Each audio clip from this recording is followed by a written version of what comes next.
Amis téléspectateurs, bonjour. Après le cœur, nous voici toujours dans le volet santé de notre émission. Après le cœur, nous voici aujourd'hui avec les reins. Nous allons parler aujourd'hui de comment entretenir nos reins. Le docteur Agon est déjà là et nous allons l'accueillir. Docteur Agon, bonjour. Bonjour Sandrine.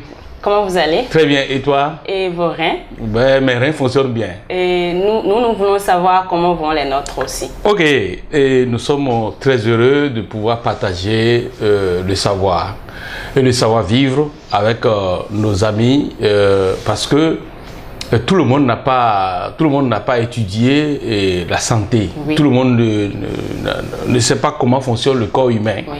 Et puisque nous avons eu la grâce de beaucoup apprendre dans notre vie, nous partageons le savoir et le savoir-vivre. Aussi le savoir-faire, c'est pourquoi nous parlons aussi du développement. Dans le développement, c'est le savoir-faire. Oui. Et donc le savoir et le savoir-vivre en matière de santé. Et aujourd'hui, nous voulons parler des reins. Nous voulons parler de l'hygiène des reins, de comment nous allons entretenir nos reins. Les reins constituent des organes fondamentaux de notre corps. Sans les reins, l'homme ne peut pas vivre plus d'une journée, hein, on va mourir rapidement. Les reins constituent des organes vitaux importants pour l'homme. Et c'est pourquoi nous voudrons savoir comment les entretenir. D'abord, qu'est-ce que les reins? Les reins sont en fait une partie les principaux appareils qui fonctionnent dans le corps humain ont besoin du rein, puisque les reins filtrent le sang. Filtrent le sang et enlèvent du sang tout ce qui est déchets, tout ce qui est toxique pour le corps. Et c'est pourquoi, sans les reins, les autres organes s'arrêtent. La dernière fois, on avait dit que c'était le cœur qui était le moteur. Oui, nous disons le moteur parce que dans un appareil, le moteur bouge. Dans le moteur, il y a des mouvements. Oui. Il y a tout un mécanisme qui fonctionne. Oui. Et c'est pourquoi au cœur du cœur, oui, il y a des muscles qui bougent, qui contractent et qui se relâchent. Et donc, c'est le seul muscle qui fait du mouvement dans le corps humain. Et donc, c'est pourquoi nous l'appelons moteur. Quand lui s'arrête, on a quelques secondes pour tomber. Et c'est comme ça. C'est pourquoi nous disons que c'est le moteur. Mais le moteur a besoin d'autres appareils aussi. Chaque moteur est connecté à beaucoup d'autres appareils, dont les reins. D'accord. Oui. Et comme on avait déjà retenu beaucoup de choses par rapport à notre cœur, oui, on va rapidement faire le lien entre le cœur et les reins avant de savoir comment l'entretenir. Mais si le sang qui circule dans notre corps est toxique, oui, et que les reins ne filtrent pas, le cœur va l'envoyer partout et ça va tuer tous les autres organes, même le cœur aussi, parce que le cœur se nourrit par les artères coronaires. Et donc, le cœur a besoin du bon fonctionnement des reins. Et puis, si le cœur commence pas à fonctionner très mal, oui, c'est-à-dire quand la tension artérielle, c'est deux chiffres.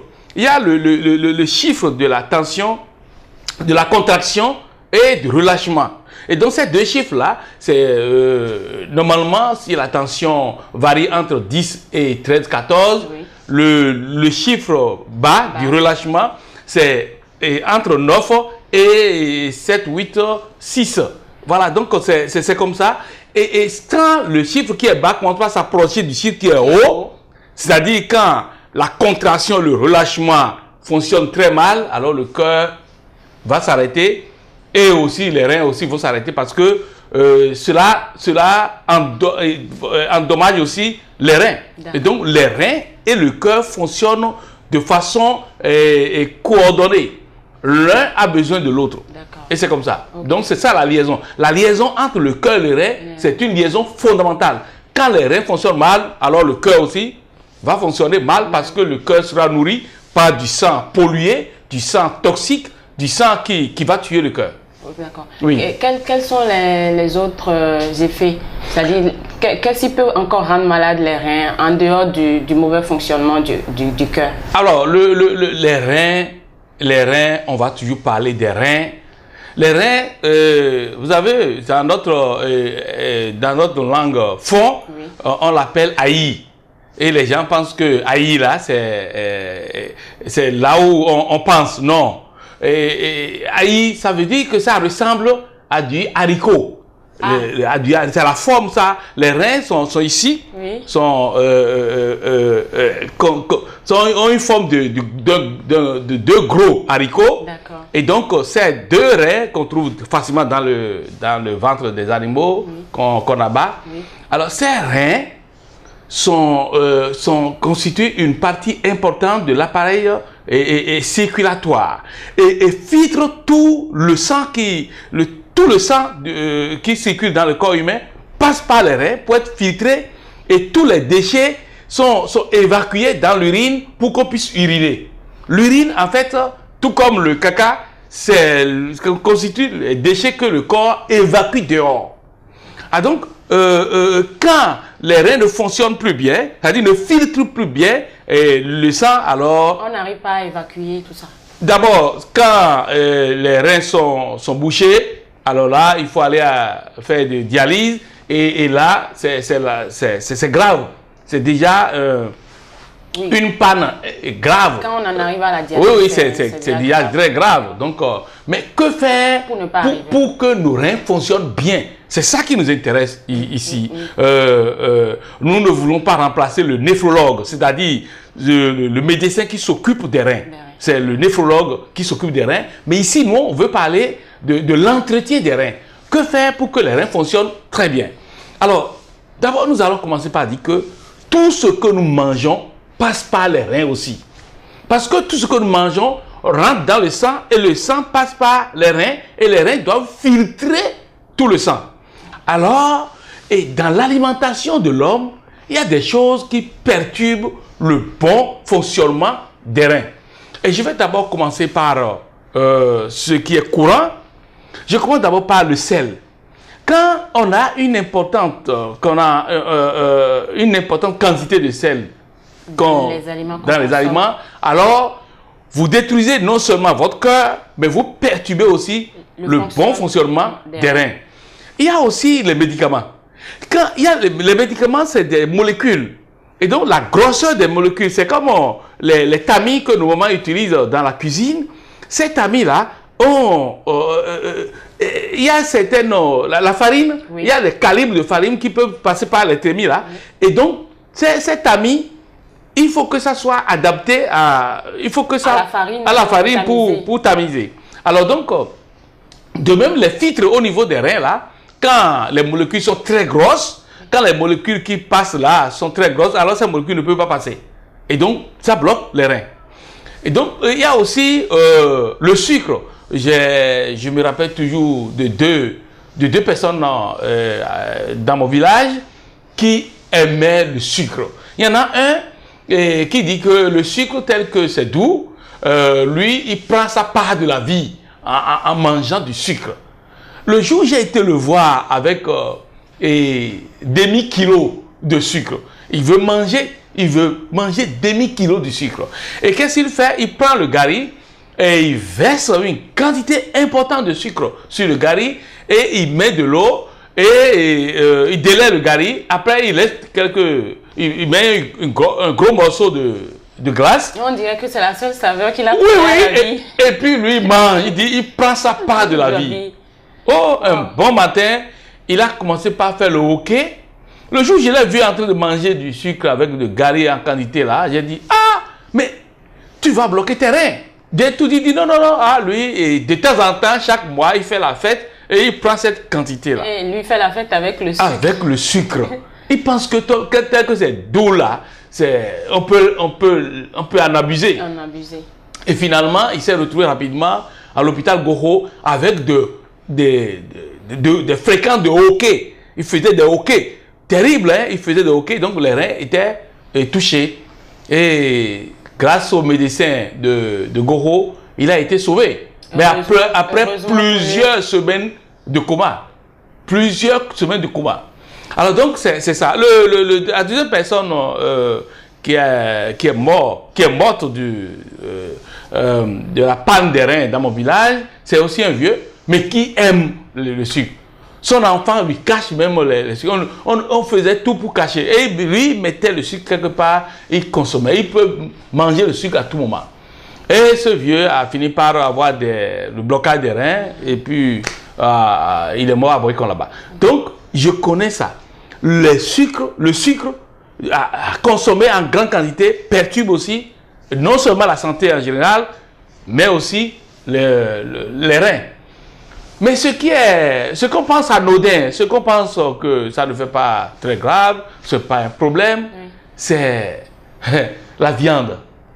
La viande constitue le facteur bloquant le plus important que l'homme peut consommer de façon ignorante, pensant qu'il vit aussi, il mène une vie.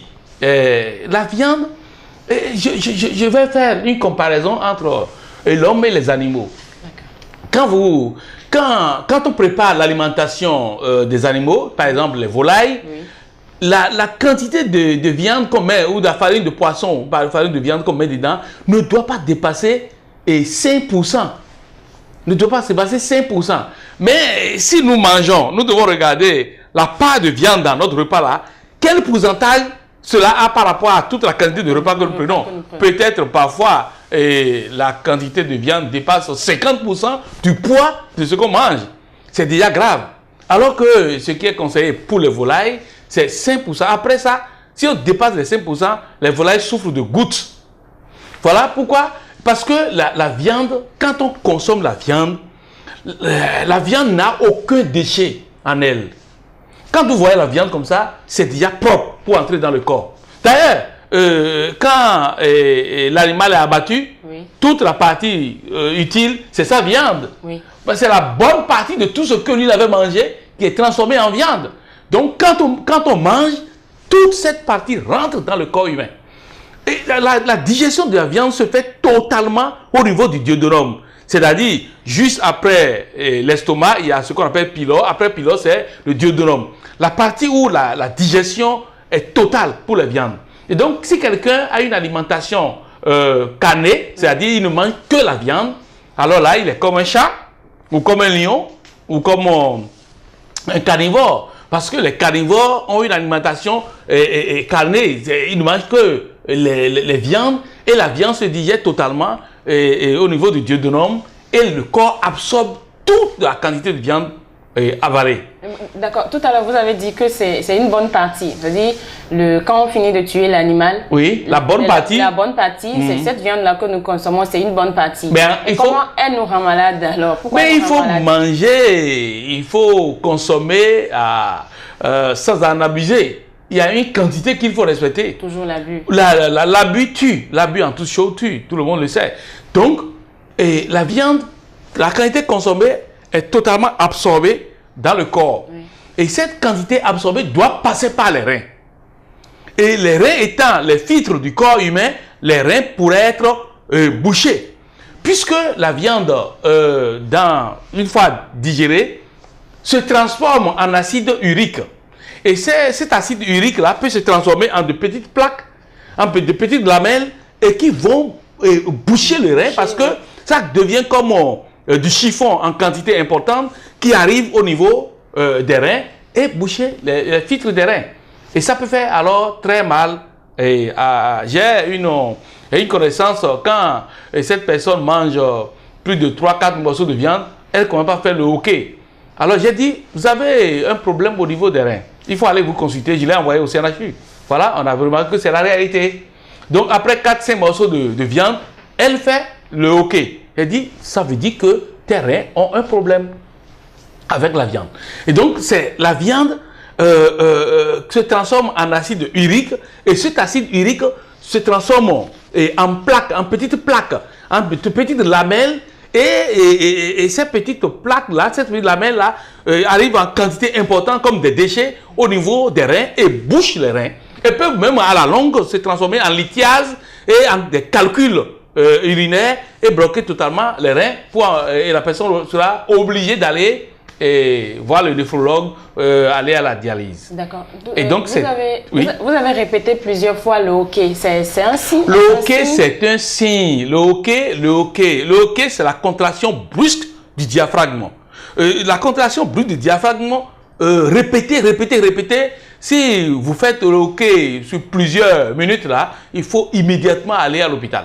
Parce que le hoquet, le hoquet, si ça persiste, ça veut dire que les reins pourraient ne pas bien fonctionner. Et il faut aller voir rapidement le néphrologue, le médecin, pour qu'on analyse rapidement vos reins.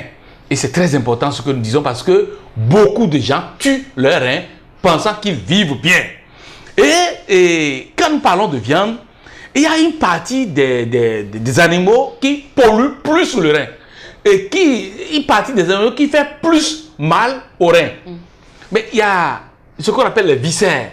Le plus souvent, les viscères, qui, on l'apprécie très bien, c'est très doux, c'est très bien. Moi, j'aime bien ça. Toi, tu aimes bien ça? Oui. Il y a les viscères et il y a aussi les cervelles, le cerveau des animaux. Il y a des gens qui achètent des têtes de bœuf, des têtes de chèvre, des têtes de thym, et puis on commande, et puis on mange ça régulièrement.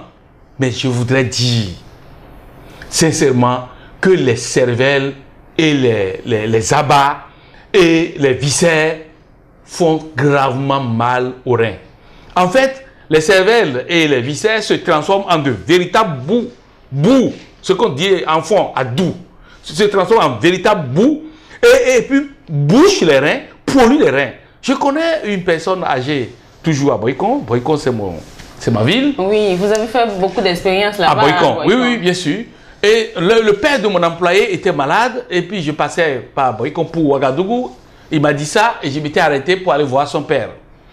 Alors, j'ai vu que le père a des bosses au niveau de ses poignets et au niveau de ses chevilles, des bosses. J'ai dit, mais papa, il y a un problème. Vous consommez beaucoup de viande? Il dit, non, mais je mange un peu quand même. Hein.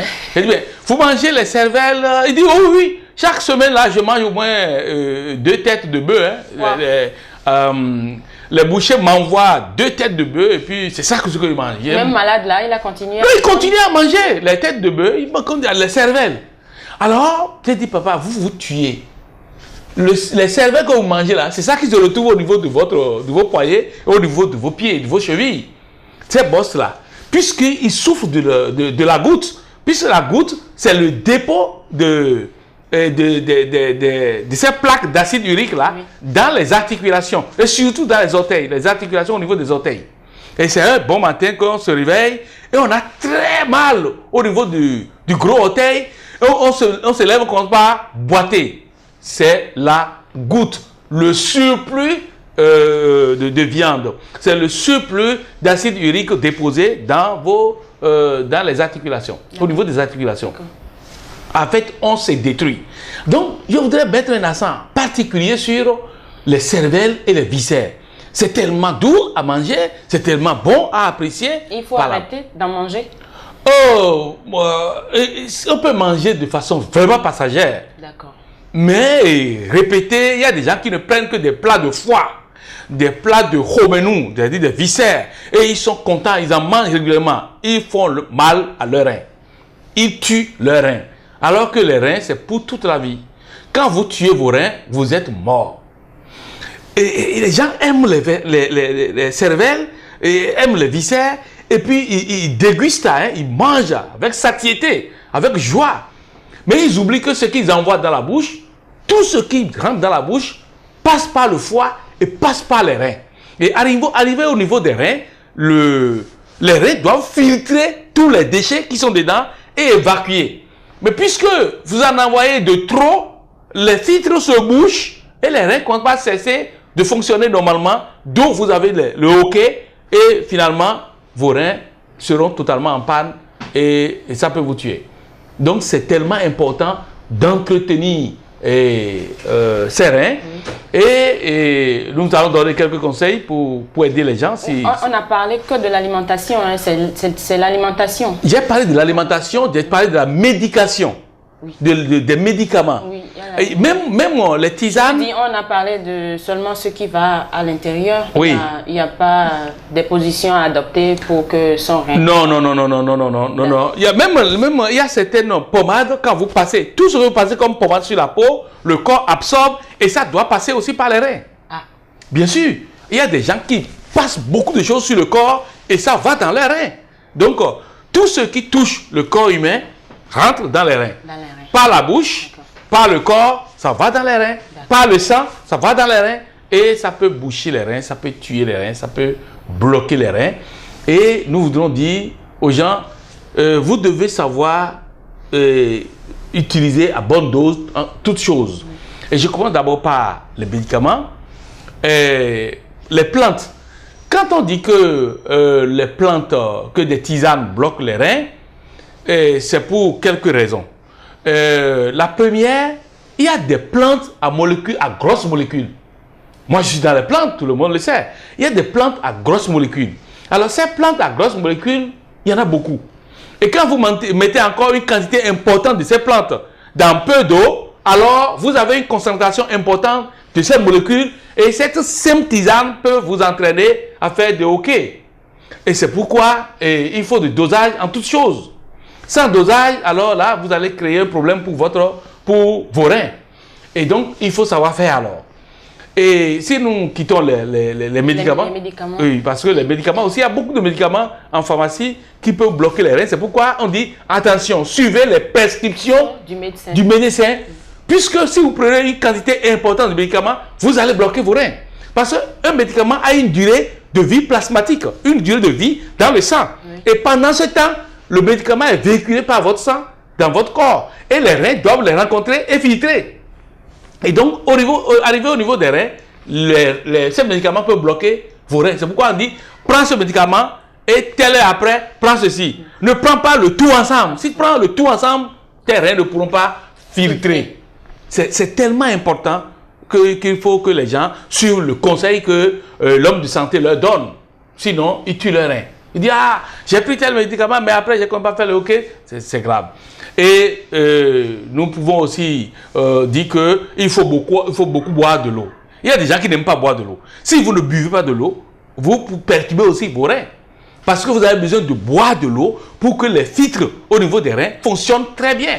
Pour que les déchets puissent être évacués facilement. Comme on conseille encore pour mieux entretenir ces reins, oui. L'ail fait du bien aux reins. L'ail actionne les filtres et font en sorte que les reins fonctionnent à plein potentiel pour évacuer tous les déchets. Et c'est pourquoi nous, on a fait quand même, on a transformé, nous, on a fait des gélules de l'ail. Et les gens connaissent ça au Bénin, ils achètent ça en qualité à Pibénin. L'ail fait du bien aux reins. Et il faut aussi souvent boire de l'eau tout au long de la journée. Il faut boire au moins 1,5 litre à 2 litres d'eau par jour. Il faut boire de l'eau. Il faut boire de l'eau. Et quand vous suez beaucoup, vous devez boire de l'eau pour aider vos reins. Et une remarque, quand vous suyez, quand votre corps ne fait que suer, la sueur sort en quantité par votre corps, posez-vous des questions. Si les reins fonctionnent bien, on sue peu. Si les reins ne fonctionnent pas du tout, on suit beaucoup. Les grandes sudoripares sont touchées, en tout cas sont appelées à fonctionner pour évacuer le surplus d'eau. Quand les reins ne fonctionnent pas bien, on voit que les grandes sudoripars fonctionnent à plein potentiel.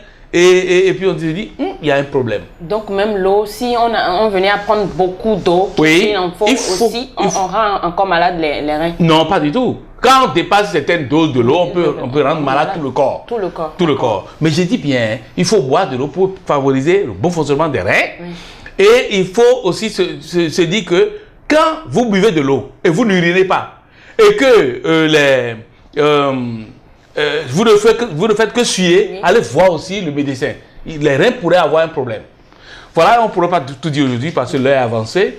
Et on va continuer sur d'autres organes. D'accord. Et on aura peut-être l'occasion de revenir rapidement là-dessus. Bien sûr. S'il y a des choses qu'on a omises en temps. À compléter, oui. D'accord.